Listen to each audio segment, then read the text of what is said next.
তৌফিক দিয়েছেন। সত্যি আমরা ভাগ্যবান, এরকম মানুষ পাওয়া খুব দুষ্কর।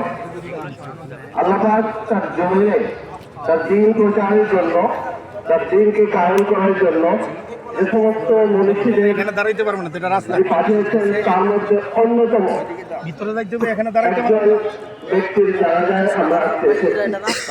যিনি ছিলেন আমাদের সত্যিকার তাকে আমরা আসলে কিভাবে আজকে এই অনুষ্ঠানে তাকে তার জন্য দোয়া করার সেই ভাষাই খুঁজে পাচ্ছে না।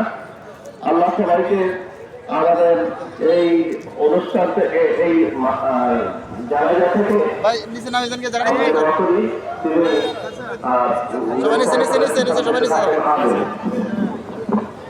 আলহামদুলিল্লাহ, এই পর্যায়ে বক্তব্য রাখছেন যারা হজরত মাওলানা আব্দুর রহমান সাহেব, হজরত মাওলানা আব্দুর রহমান সাহেব।